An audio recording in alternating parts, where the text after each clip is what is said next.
अलबदिया अब वही कस्बा नहीं रहा था। वो तन्हा और पुरसुकून गली जहां हबीब का झोंपड़ा था, अब वहां रोजाना सैकड़ों लोगों का आना जाना लगा रहता। दूर दराज के इलाकों से लोग वहां आते, अपने साथ दुख दर्द, बीमारियां और परेशानियां लेकर। वो सब बस एक चीज चाहते थे, हबीब के घड़े का पानी।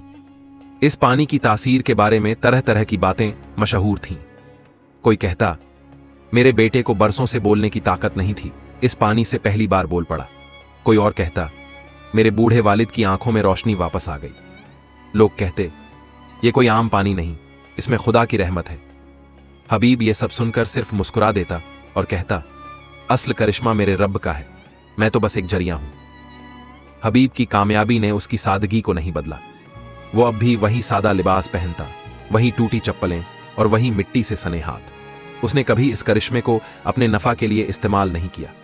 हर रोज सुबह फजर की अजान के साथ उठता, वुजू करता, कुरान की तिलावत करता और फिर चाक पर बैठकर घड़े बनाता।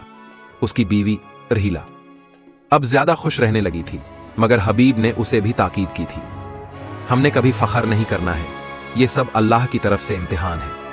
वो हर हफ्ते गरीबों के लिए खाना पकवाता, बच्चों को तालीम देता और हर आने वाले से यही कहता, ये घड़ा किसी की शिफा का जरिया है, मगर शिफा देने वाला सिर्फ मेरा रब है। जहां रोशनी होती है वहां अंधेरा भी अपनी जगह ढूंढता है। कस्बे में एक ताजिर था, सालेह बिन उमर आवे। उसका कारोबार तावीज, दवाएं और हकीमी इलाज पर चलता था। पहले लोग उसके पास आते, शिफा मांगते, पैसे देते, मगर अब सब हबीब के पास जाने लगे थे। सालेह को अपना कारोबार डूबता दिखा। उसके अंदर हसद की आग जलने लगी। उसने पहले तो हबीब को अपने साथ मिलाने की कोशिश की, मगर हबीब ने साफ मना कर दिया। मैं करिश्मे को बेच नहीं सकता, उसने कहा। अब सालेह ने साजिश की राह चुनी। उसने अपने चेलों से कहा, अगर यह करिश्मा वाकई है तो हमें इसका राज चाहिए, और अगर नहीं है तो हमें इसे झूठा साबित करना है, वरना हम सब बर्बाद हो जाएंगे। सालेह ने अफवाहें उड़ानी शुरू की। यह घड़ा नहीं, कोई जिन्न का बसेरा है। हबीब तो जादूगर है। रात को उसके घर से अजीब आवाजें आती हैं। धीरे धीरे इन अफवाहों ने लोगों के दिलों में शक भर दिया। कुछ कमजोर ईमान वाले डरने लगे। एक रात एक मौका देखकर सालेह ने अपने चेलों को भेजा। उन्होंने हबीब के घर के बाहर लोगों को जमा किया और चिल्लाने लगे, यह घड़ा शैतानी है, इसे जलाना चाहिए। भीड़ बढ़ने लगी, गालियां दी जाने लगी। हबीब ने दरवाजा खोला, माथे पर पसीना और चेहरे पर सुकून। उसने सिर्फ एक बात कही, अगर तुम्हें मुझसे शिकायत है, आओ बात करो, मगर रहमत को जुल्म से मत दबाओ। मगर तभी एक पत्थर हवा में उड़ा और सीधा हबीब के माथे पर लगा। वो लड़खड़ाया और जमीन पर गिर पड़ा। खून बहने लगा, मगर भीड़ तब तक भाग चुकी थी। रात की तन्हाई में जब हबीब जख्मी हालत में बिस्तर पर पड़ा था, एक बार फिर वही दरवेश उसके पास आया। उसके चेहरे पर वही नूर, वही तसल्ली। उसने हबीब का सर गोद में लिया और कहा, इम्तिहान शुरू हो गया है, सब्र करो, तुम अकेले नहीं हो। हबीब ने कांपती आवाज में कहा, क्या यह मेरी गलती है? दरवेश बोला, नहीं, मगर हक की राह आसान नहीं होती। घड़ा एक अलामत है, मगर तुम्हारा सब्र और तवक्कुल असल करिश्मा है। अगली रात जब सालेह के लोग एक बार फिर घड़े को चुराने के इरादे से आए तो सब कुछ बदल गया। जैसे ही उन्होंने कमरे में कदम रखा, घड़े से नूर की तेज लहर उठी। हवा में एक गूंजती हुई आवाज फैल गई। लोगों ने देखा कि कमरे में एक सफेद लिबास वाली मखलूकन खड़ी थी, हाथों में तस्बीह, आंखों में तेज। उसके नजदीक जाना मुमकिन ही नहीं था। सालेह के लोग डर के मारे भाग खड़े हुए। सुबह जब यह बात फैली तो पूरा कस्बा सन्न रह गया। अब वो लोग जो कल तक हबीब पर शक करते थे, उसके पास आकर रोने लगे। उन्होंने कहा, हमसे गलती हुई, हमें माफ कर दो। हबीब ने सबको गले लगाया और कहा, मैं भी इंसान हूं, गलती मेरी भी हो सकती थी, मगर रहमत को साजिश से बचाया नहीं जा सकता। सालेह शर्मसार होकर कस्बा छोड़कर चला गया। उसके घर पर ताला पड़ गया और लोग अब भी उसे एक मिसाल के तौर पर याद करते, हसद करने वालों के अंजाम की। हबीब ने अब उस घड़े के लिए एक छोटा सा मरकज बनवाया। वो मरकज किसी मजार की तरह नहीं, बल्कि एक तालीमी और रूहानी ठिकाना था। वहां तिलावत होती, बच्चों को कुरान पढ़ाया जाता और हर आने वाले को यही समझाया जाता, ये पानी शिफा है, मगर शिफा देने वाला सिर्फ अल्लाह है। घड़ा एक जरिया है, इबादत और यकीन का। उसने मरकज के दरवाजे पर एक पत्थर लगवाया जिस पर लिखा था, नियत पाक रखो तो मिट्टी भी शिफा बन जाती है। अब हबीब की जिंदगी एक नई राह पर चल पड़ी थी, मगर एक बात उसके जहन में बार बार आती थी, दरवेश ने कहा था, इम्तिहान शुरू हुआ है। क्या कोई और फितना आने वाला है? क्या घड़े की हिफाजत हमेशा मुमकिन रहेगी? और वो सफेद मखलूक कौन थी? हबीब की जिंदगी में हर सुबह अब पहले जैसी नहीं थी। एक वक्त था जब उसकी झोंपड़ी में सन्नाटा होता, बस चाक की सरसराहट सुनाई देती और मिट्टी के बर्तन बनते रहते। मगर अब वो जगह एक तबर्रुक बन चुकी थी। लोग दूर दूर से आते, उसके दरवाजे पर कतारें लगती। हर शख्स अपनी तकलीफें लेकर आता और उम्मीद के साथ उस करिश्माई घड़े के पानी को छूता। किसी की मां बीमार थी, किसी की बेटी की शादी नहीं हो रही थी, किसी का बेटा गायब था। हबीब सबकी बात सुनता, सबके लिए दुआ करता और फिर बहुत सादगी से कहता, ये पानी नहीं, अल्लाह की रहमत है। अगर नियत पाक हो तो मिट्टी भी मरहम बन जाती है। हबीब की बीवी रहीला अब पहले से ज्यादा चिंतित रहती। उसके दिल में डर था कि कहीं ये अचानक आई शोहरत कोई बला न बन जाए। उसने हबीब से कहा, हम गरीब थे तो चैन था, अब लोग तुम्हें पीर समझने लगे हैं। हबीब ने मुस्कुराकर कहा, अगर लोग मेरी वजह से किसी नेकी की तरफ जा रहे हैं तो उसमें क्या बुरा है?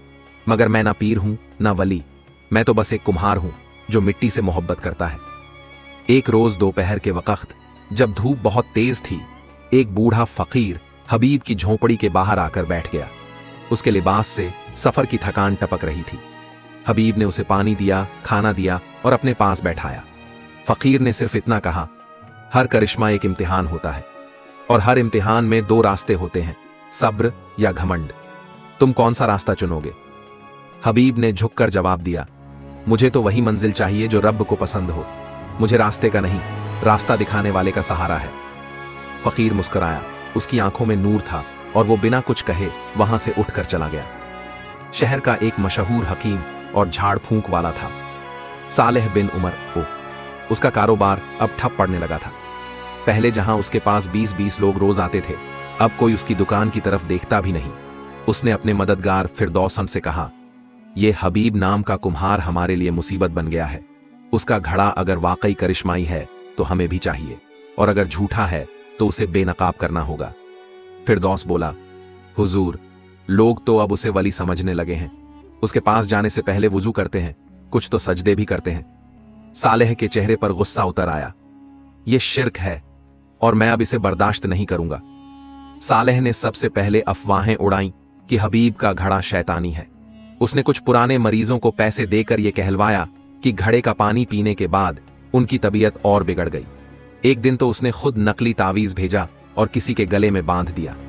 फिर अफवाह उड़ाई कि हबीब ने जादू कराया है। धीरे धीरे कुछ लोग शक करने लगे। अब जो लोग पहले घड़े से शिफा पाते थे, उन्हें डर सताने लगा।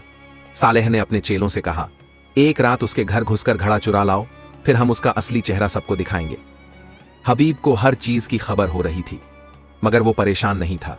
उसने रहीला से कहा, यह इम्तिहान है, रब अगर घड़ा ले भी ले तो मुझे रब चाहिए, घड़ा नहीं। रातों को वो तहज्जुद में उठता, सजदे करता और कहता, या रब, मुझे इस्तिकामत दे। मेरे हाथ में घड़ा है, मगर मेरी उंगलियां तेरी पकड़ में हैं। अगर तू साथ है तो किसी का भी धोखा असर नहीं करेगा। एक रात जब आसमान पर बादल थे और हवाओं में अजीब सी सर्दी थी, सालेह के 3 चेले हबीब के घर में दाखिल हुए।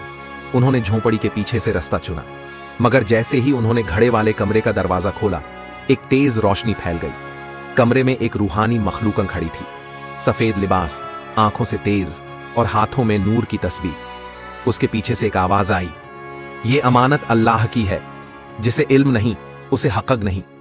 वो तीनों घबरा गए और उल्टे पांव भागे। उन्होंने सालेह को सब बताया। अब सालेह को समझ आ गया कि यह मसला उसकी पहुंच से बाहर है। अगली सुबह जब बात फैल गई तो लोग हैरान रह गए। अब वो लोग भी जो पहले शक करते थे, हबीब के पास आकर माफी मांगने लगे। उन्होंने कहा, हमें माफ कर दो, हमने तुम पर शक किया, जबकि तुम तो वाकई अल्लाह वाले हो। हबीब ने सिर्फ इतना कहा, मैं अल्लाह वाला नहीं, अल्लाह का मोहताज हूं। बस इतनी गुजारिश है कि अब घड़े को तावीज मत समझो, दुआ समझो, और सबसे बड़ी दुआ सच्चे दिल से होनी चाहिए। हबीब ने अब उस घड़े को एक महफूज जगह पर रखने का फैसला किया। उसने एक छोटा सा मरकज बनवाया। वहां कुरान की तिलावत होती, बच्चों को इल्म दिया जाता और हर आने वाले को समझाया जाता कि घड़ा खुद कुछ नहीं, उसका पानी भी कुछ नहीं। अगर कुछ है तो वो है नियत, ईमान और तवक्कुल। मरकज के दरवाजे पर एक पत्थर पर लिखा गया, मिट्टी की पहचान उसके रूप में नहीं, उसकी पाकीज़गी में है। अलबदिया के उस गरीब से कस्बे में अब एक मरकज रूहानी नूर का मरकज बन चुका था। वहां हर सुबह कुरान की तिलावत होती और हर शाम लोगों की भीड़ लगती। हबीब अब सिर्फ एक कुम्हार नहीं रह गया था, वो लोगों के लिए उम्मीद, नेकी और यकीन का जरिया बन चुका था। लोग दूर दराज से आते, अपने मसाइल सुनाते और फिर घड़े के पास जाकर रब से रो रो कर दुआ करते। हबीब हर एक को यही कहता, तुम्हारे आंसू ही तुम्हारी सबसे बड़ी दवा है। घड़ा सिर्फ एक वसीला है, असल दाता तो अल्लाह है। लेकिन अब मरकज में अजीबो गरीब वाकयात शुरू हो गए थे। रातों को हवा बेवक्त तेज चलती, घड़े के आसपास धुंध जमा हो जाती और कभी कभी घड़े के ऊपर रोशनी की लकीरें तैरती। एक रोज एक बच्चा गिर पड़ा और होश में आते ही कहने लगा, घड़े से कोई रोशनी निकलकर मुझे छू गई थी और मुझे अपनी बीमार मां का चेहरा याद आ गया।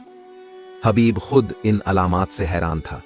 वो रहा रहा कर सोचता, क्या ये सब महज इत्तेफाक है या इस मिट्टी के घड़े में वाकई कोई राज छुपा है। इसी दरमियान रहीला को एक ख्वाब आया। उसने देखा कि एक अजनबी औरत स्याह लिबास में मरकज के आंगन में बैठी है।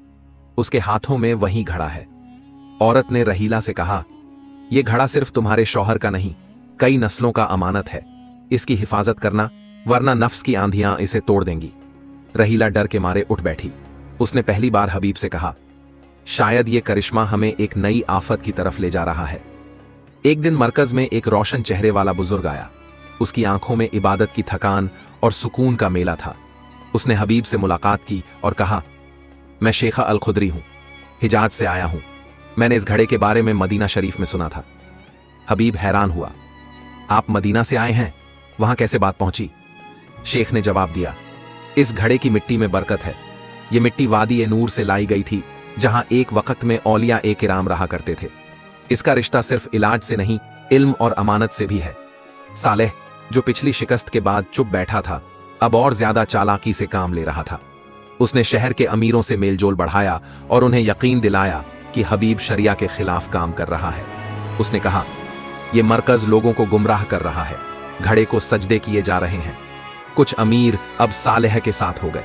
उन्होंने हुकूमत के हाकिम से मुलाकात की और एक शिकायत दर्ज करवाई कि मरकज एक झूठे करिश्मे पर बना है, जिसे बंद किया जाए।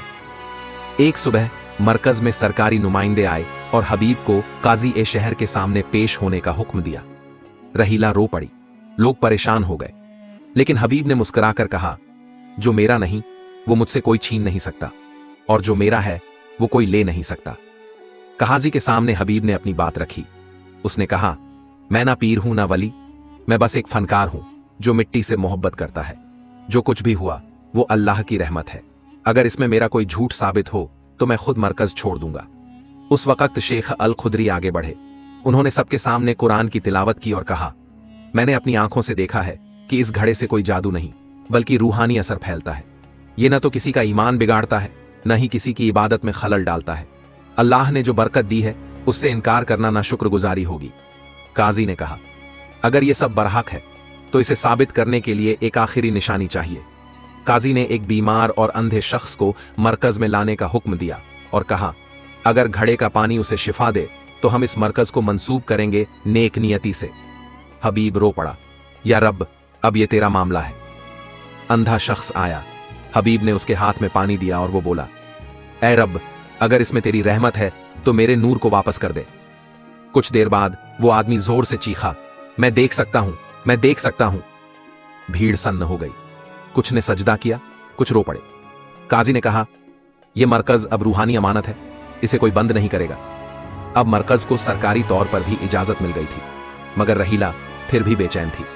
उसने हबीब से कहा, मैं डरती हूं कि कहीं यह सब नफ्स की आजमाइश न बन जाए।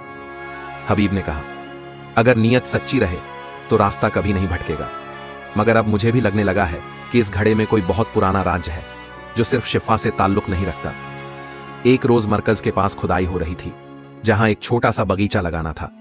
खुदाई करते हुए मजदूरों को एक पुरानी कब्र मिली। कब्र पर कोई नाम नहीं था, लेकिन उसके सिरहाने एक छोटा मिट्टी का घड़ा दबा हुआ मिला, बिल्कुल वैसा ही जैसा हबीब के पास था। शेख अल खुदरी ने कब्र की तरफ देखा और बोले, ये किसी बुजुर्ग सूफी की मदीना से हिजरत के बाद की निशानी है। शायद अब वक्त आ गया है कि घड़े का पूरा हकीकत सबके सामने आए। सदियों पहले अरब में एक जगह थी जिसे वादी ए नूर कहा जाता था। नूर की घाटी। वहां औलिया कामिलीन रहते थे। हर एक औलिया के पास एक खास मिट्टी का घड़ा होता जिसे सिर्र ए रूह कहते थे। उसमें वक्त के साथ रूहानी असर जमा होते जाते। ये घड़े लोगों के दुख दूर करते, उनके दिलों की जंग उतरते। मगर जब तास्सुब और सियासी चालें हावी हुईं तो उस वादी को मिटा दिया गया। औलिया को या तो कत्ल कर दिया गया या वो गायब हो गए। मगर कुछ सूफियों ने अपने घड़े छुपा दिए और अलग अलग इलाकों में जाकर बस गए। हबीब की सांसें तेज हो गईं। क्या ये वही सिर्र ए रूह है मेरे पास? शेख ने सर हिलाया। हां हबीब, तुम अब सिर्फ एक कुम्हार नहीं, एक अमानतदार हो, और ये अमानत अब तुम्हें आगे ले जानी है। कब्र की खुदाई में एक लकड़ी का संदूक भी मिला। उसे जब खोला गया तो उसके अंदर एक पुरानी चिट्ठी और एक झिलमिलाता कागज निकला जिस पर अरबी में लिखा था, अगर मेरी मिट्टी के साथ दूसरा सिर्र ए रूह मिल जाए तो उसे मेरे हाथों में रख देना, फिर उस नूर को जाहिर करना जो छुपा है। अबू हारून अल नूरी हबीब ने कांपते हाथों से अपना घड़ा उठाया और उसे सूफी की कब्र पर रखा। कुछ लम्हों की खामोशी के बाद एक रोशनी की लकीर कब्र से उठी और आसमान तक जा पहुंची। हवा महकने लगी और सबका दिल अलहदा हो गया। इस वाकये के बाद मरकज को नया नाम दिया गया, रौजा ए सिर्र ए नूर। अब वहां लोग सिर्फ दुआ के लिए नहीं, इल्म और तज़किया के लिए भी आने लगे। हबीब ने वहां एक मदारिस बनवाई जहां तसव्वुफ, तफसीर, हदीस और फन एक उजागर सिखाया जाने लगा। रहीला भी अब मरकज की निगाहबान बन गई थी। वो औरतों को कुरान पढ़ना, सब्र करना और रूह की सफाई सिखाती थी। उनका बेटा फैज अब नौजवान हो चला था और रूहानी इल्म में माहिर होता जा रहा था। सालेह अब बिल्कुल बौखला गया था। उसने रातों को जादूगरों को बुलाया और मरकज में रूहानी असर को खत्म करने की कोशिश की। वो कब्र के पास गया और वहां से मिट्टी उठाकर अपने ताबीज में भरने लगा। मगर जैसे ही उसने घड़ा छूना चाहा, एक तेज नूर ने उसे अंधा कर दिया। वो चीखते हुए गिर पड़ा। सुबह लोग उसे मरकज के बाहर बेसुध पाए। कहते हैं कि सालेह ने उसके बाद बोलना बंद कर दिया। उसकी आंखों में डर और अफसोस था। शायद उसे एहसास हो गया कि रूहानी अमानत से खेलने का अंजाम क्या होता है। या रब, हमारे दिलों को उस घड़े की तरह बना दे जिसमें ना घमंड हो ना हसद, जिसमें सिर्फ मोहब्बत हो, सब्र हो और तेरा नूर हो। हमें वो हाथ अता कर जो गिरते को उठाएं और वो जुबान जो तसल्ली दे। हमें हबीब की तरह बना दे, सादा मगर रूहानी। वीडियो को लाइक करें ताकि हमें और हौसला मिले। अपने दोस्तों और परिवार के साथ शेयर करें ताकि और लोग भी इस वाकया से सबक ले सकें। चैनल को सब्सक्राइब करें और बेल आइकॉन दबाएं ताकि आप हमारी नई कहानियों को मिस न करें। कमेंट में बताइए कि इस वाकया ने आपको क्या सबक दिया और अगली कहानी किस टॉपिक पर होनी चाहिए। कमेंट में जरूर बताइए। जल्दी मिलते हैं एक और नई इबरतनाक इस्लामिक कहानी के साथ। अल्लाह हाफिज।